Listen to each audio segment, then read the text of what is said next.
اللهم صل على سيدنا محمد يا رب صل وسلم دائما ابدا على حبيبي.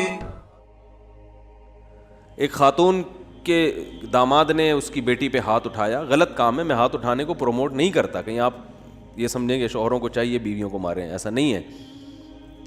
لیکن عورت تھی سمجھدار, بیٹی نے گھر آ کے بتایا میرے میاں نے ہاتھ اٹھایا ہے. آج کل تو عورتیں اور گھر مائیں تباہ کر دیتی ہیں. تو ماں نے کہا بیٹا دیکھ شوہر نے ہاتھ اگر اٹھایا ہے نا تو کوئی تو بات ہوئی ہوگی. فوراً کیا کرتے ہیں, فون گھما کے داماد کو گالیاں دینا شروع کر دیتے ہیں. یہی ہوتا ہے نا آج کل مارکیٹ میں, اٹھا گیا تو نے ہاتھ کیسے اٹھایا, ہوتا کون ہے تو. پہلے تحقیق کر لو بھائی, بولا کیا ہے اس نے. ہاں کوئی ایسی بات نہیں ہے, اس کو بولو بھائی کیوں, یہ تو کوئی ایسی بات نہیں ہے جس پہ ہاتھ اٹھایا جائے, اور اگر غلط بھی ہے تو اتنی غلط تھوڑی ہے کہ ہاتھ اٹھایا جائے.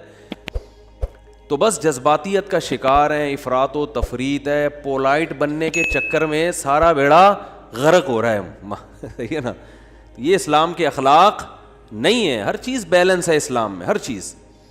کتنا پیارا اصول ہے, بچے کو 7 سال کی عمر میں محبت سے سمجھاؤ, مارنے کی اجازت نہیں ہے. چھوٹا ہے بھائی, نماز پڑھے ٹھیک ہے, نہیں پڑھے تو بھی ٹھیک ہے, 10 سال تک برداشت کرو. 3 سال تمہارے پاس ہیں محبت کے لیے, 10 سال میں بھی نماز نہیں پڑھتا تو اب انسان لاتوں کے بھوت ہاتھوں سے نہیں سمجھتے, اب ہاتھ اٹھانا پڑے گا آپ کو. اب نہیں اٹھائیں گے تو یہ پولائٹنس نہیں ہے, یہ آپ کے نالائق ہونے کی, بولو نا بھائی, دلیل ہے, آپ کے نالائق ہونے کی دلیل ہے. تو ہر چیز میں ایسا ہے, ہر چیز میں, ہر معاملے میں. آپ کا ملازم ہے, صحیح کام نہیں کر رہا, ٹائم پہ نہیں آ رہا, بزنس کا بیڑا غرق کر دیا, محبت سے سمجھاؤ, تمیز سے. 2-4 دفعہ کے بعد چل بھائی چھٹی تیری, نکل پتلی گلی سے, ٹھیک ہے نا. یہ فیکٹری ہے, ہم نے کو ایدی سینٹر تھوڑی کھولا ہوا ہے ہم نے یہاں پہ. ہمارے ایک رشتے دار فیصل آباد میں, ان کی فیکٹری تھی کپڑے کی, مجھے لے گئے. ویسے مجھے شوق بھی ہے چیزیں دیکھنے کا, کیسے بن رہا ہے, کیا ہو رہا ہے. تو ملازم بڑے تمیز سے کام کر رہے ہیں. میں نے کہا پہلی دفعہ دیکھا ہے ملازم اتنی تمیز سے. انہوں نے کہا ٹھڈے مار مار کے ان کو انسان بنائے. ٹھڈے مار مار کے کیا بنا ہے, کہہ رہے بیٹھے رہے, کہتے تھے جب آتا تھا سو رہے ہوتے تھے, کام ہی نہیں کرتے. دہاڑی پہ تو ایسے ہی ہوتا ہے نا, کمیشن پہ کام ٹھکا ٹھک ہوتا ہے, دہاڑیوں پہ کام ایسا ہی ہوتا ہے. تو یہ نہیں ٹھڈے وڈے نہیں مارے, تمیز, اصل تو تمیز ہی ہے, لیکن تمیز کی بھی ایک کیا ہے میرے بھائی, حد ہے, حد ہے تمیز. تو مسلمان چونکہ ہماری زندگیوں میں بیلنس ہی نہیں ہے. اصل تو اخلاق ہی ہیں, یاد رکھو. اصل کیا ہے, یہ نہیں کہ اصل سختی ہے. اصل کیا ہے, جو کام اخلاق سے ہوتا ہے وہ سختی سے نہیں ہوتا. اسلام نے اصل تو اخلاق سکھائے. آپ صلی اللہ علیہ وسلم نے فرمایا قیامت کے دن میرے سب سے قریب وہ ہوگا احسنہم اخلاقا, جس کے اخلاق سب سے اچھے ہوں گے. گالیاں, ٹھڈے, یہ کوئی تہذیب نہیں ہے. مار دھاڑ, گھروں میں چیخو پکار, گالیاں دے رہے ہیں رشتہ داروں کو, گالیاں بلب کے رشتہ داروں کو. بھائی کہ لائٹ اگر جا رہی ہے تو گالیاں دینے سے لائٹ تھوڑی آ جائے گی, ٹھیک ہے نا. نہ بلب کے رشتہ داروں کو گالیاں دینے سے لائٹ آئے گی, نہ بلب کو گالیاں دینے. آپ کی زبان کیا ہو جائے گی, خراب ہو جائے گی. تو اصل تو اخلاق ہی ہیں. حضرت انس بن مالک رضی اللہ تعالی عنہ نے 10 سال نبی کی خدمت کی ہے, بچے تھے. فرماتے ہیں ایک دفعہ بھی ایسا نہیں ہوا کہ میں نے کوئی کام نہیں کیا اور آپ نے یہ پوچھا کیوں نہیں کیا, اور میں نے کوئی کام نہیں کرنا تھا اور کر دیا تو آپ نے یہ پوچھا ہو کہ کیوں کیا. بس جتنا کام کر دیا ٹھیک ہے, نہیں کیا تو بھی ٹھیک ہے.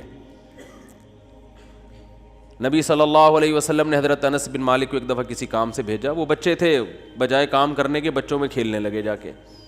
تو آپ صلی اللہ علیہ وسلم گئے, دیکھا بھائی کہاں ہیں, تو دیکھا وہ تو کھیل رہے ہیں. تو آپ صلی اللہ علیہ وسلم حضرت انس بن مالک کے پیچھے جا کے کھڑے ہو گئے. حضرت انس نے پیچھے مڑ کے دیکھا تو آپ صلی اللہ علیہ وسلم کھڑے ہوئے مسکرا رہے ہیں, کچھ بھی نہیں کہا. سمجھ رہے ہیں وجہ کیا ہے بھائی, یہ تو اپنی ان کی والدہ نے گفٹ دیا ہے نا خدمت کے لیے, تو اپنی مرضی سے خدمت کر رہے ہیں, اس میں سختی کیسی. ٹھیک ہے خدمت کر دی تو بھی, اور بچوں کے ساتھ تو ویسے بھی شریعت میں سختی نہیں ہے, بچوں کے ساتھ تو بہت نرمی ہے. میں تو وہ جو ٹھڈے مارنے کی بات کروں تو 30-35 سال کے تھے نا جو پڑے ہوئے ہیں. تو آپ صلی اللہ علیہ وسلم کے ہمیں سیرت میں سختی بھی ملتی ہے اور نرمی بھی. رحمت للعالمین. ایک ایتھیس نے اعتراض کیا یہ رحمت للعالمین ہے اور جناب گردنیں اڑانے کا حکم بھی دے رہے ہیں, یہ کیسے رحمت للعالمین ہے؟ بھائی رحمت للعالمین کا یہ مفہوم کہ کسی کو کچھ بھی نہ کہیں یہ رحمت نہیں ہے, یہ انسانیت کے لیے زحمت بن جائے گی یہ عادت, تو کیونکہ اس صفت کو فالو کرنا ممکن نہیں ہے. رحمت کا معنی ہر لحاظ سے جامع شخصیت ہیں آپ صلی اللہ علیہ وسلم.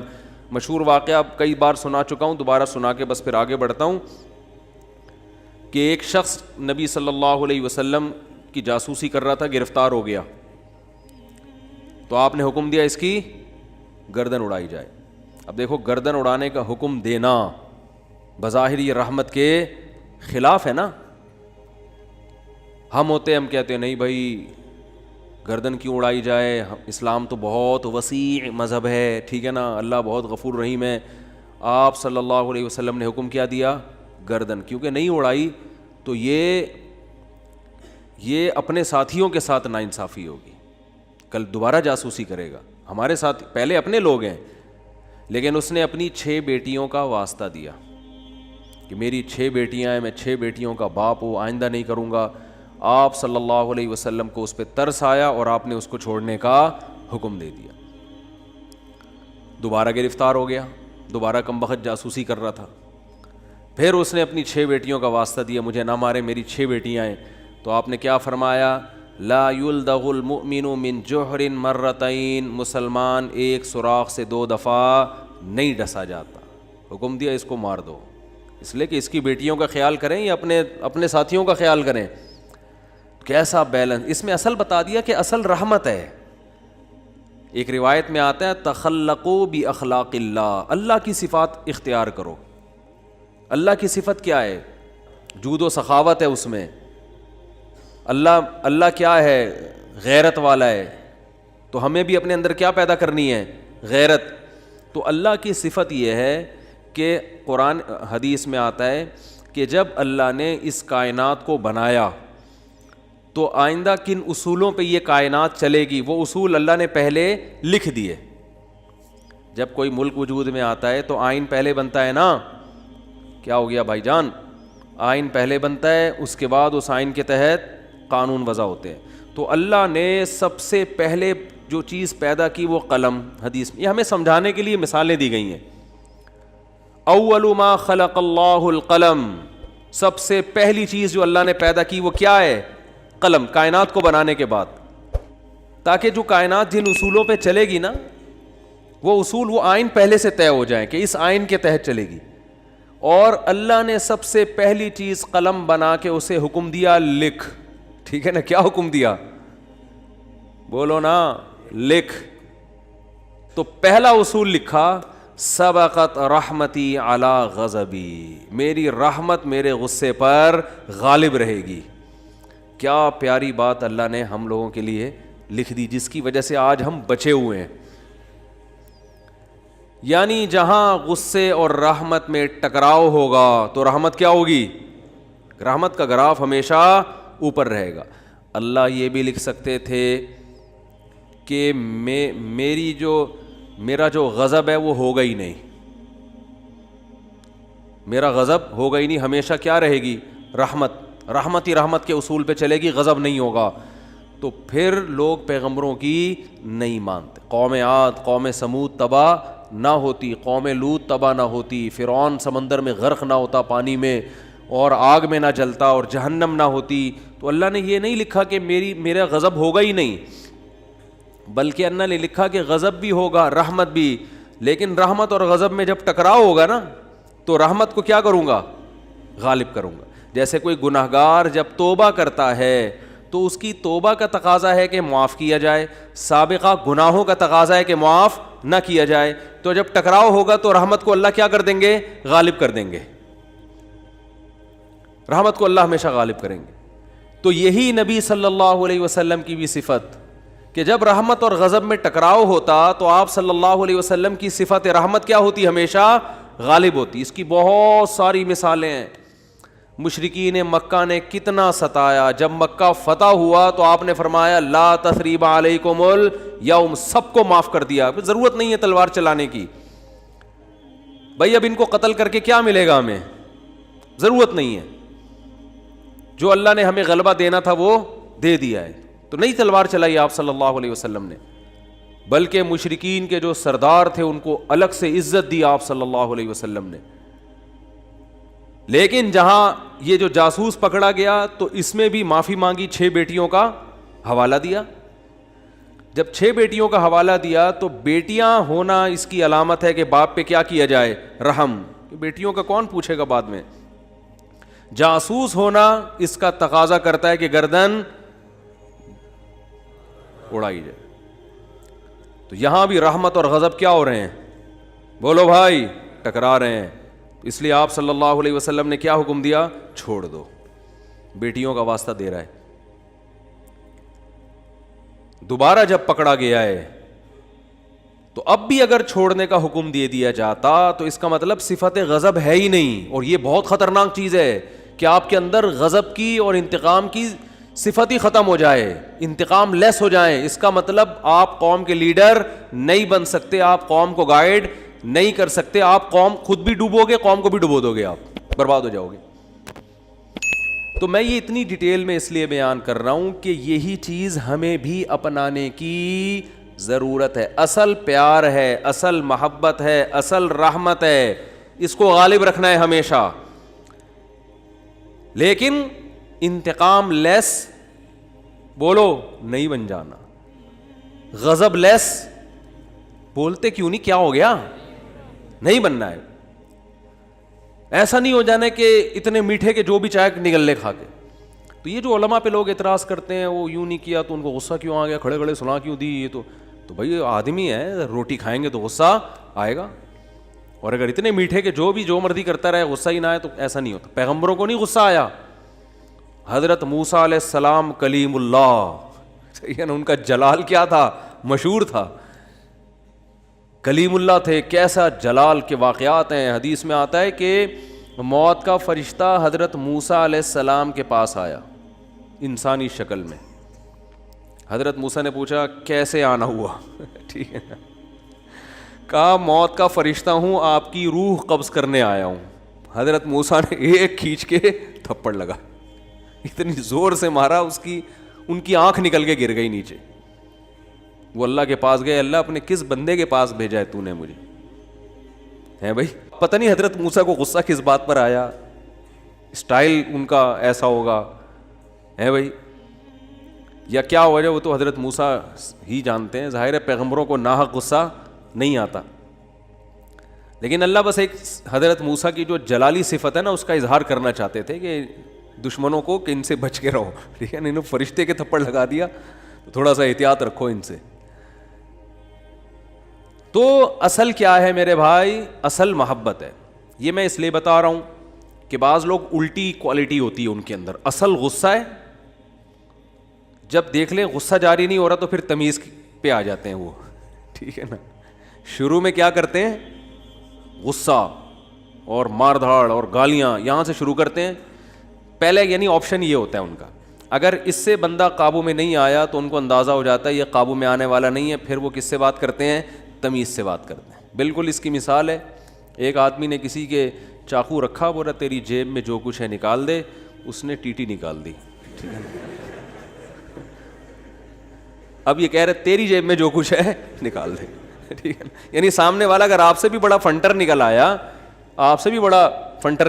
تو پھر آپ کہتے ہو بھائی یہاں تمیز, یا تمیز سے بات کے علاوہ آپ کے پاس کوئی آپشن نہیں, فوراً غصہ ٹھنڈا ہو جاتا ہے.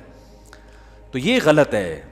نہ تو غصہ لیس ہو جانا ٹھیک ہے کہ کچھ بھی ہوتا رہے. اور چونکہ میاں بیوی میں بہت ہو رہا ہے آج کل, یہ بہت زیادہ پھڈے جھگڑے, داماد ایک نمبر کا ہیروئن چرسی کہیں کا الو کا, کیا بولوں میں, اور برداشت پہ برداشت, نہیں کل ٹھیک ہو جائے گا, نہیں پرسوں ٹھیک ہو جائے گا.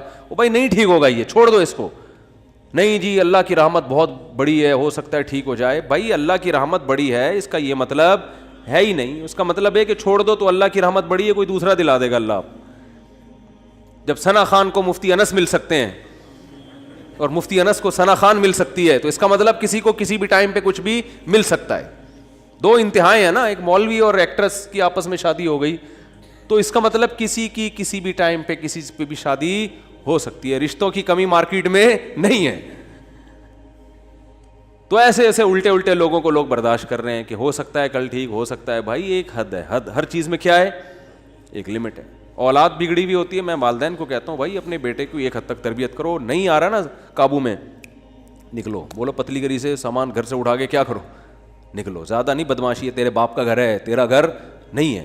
ہاں سارے 100% درست نہیں ہوتی اولادیں, کچھ تو باپ کو بھی برداشت کرنا پڑتا ہے اولاد کی خاطر, لیکن وہ بھی ایک حد ہے نا, حد سے زیادہ تھوڑی ہوتا ہے, حد سے زیادہ نہیں ہوتی کوئی بھی چیز.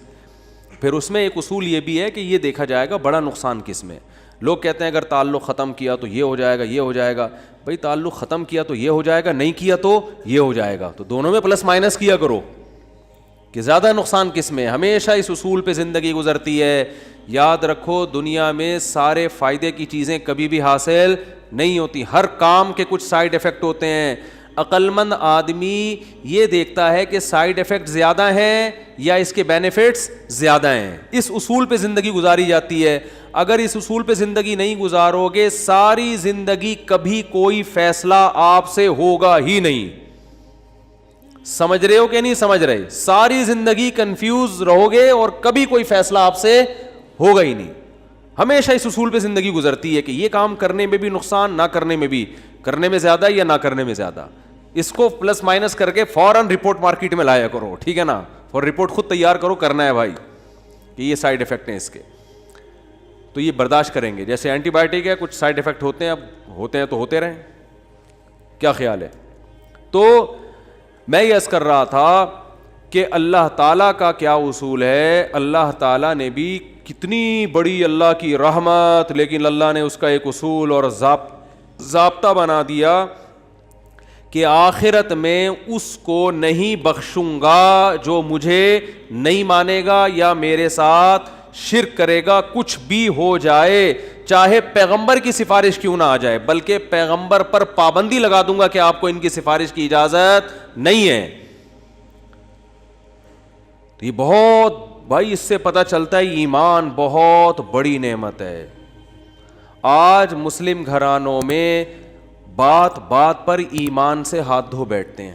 مفتی طارق مسعود صاحب کے بیانات سننے کے لیے youtube.com/مفتی طارق مسعود کو سبسکرائب کریں, اور اگر آپ لائیو ویڈیو کو کبھی بھی مس نہیں کرنا چاہتے ہیں تو سبسکرائب کرنے کے بعد بیل آئیکن پہ کلک کرنا مت بھولیں. جزاک اللہ.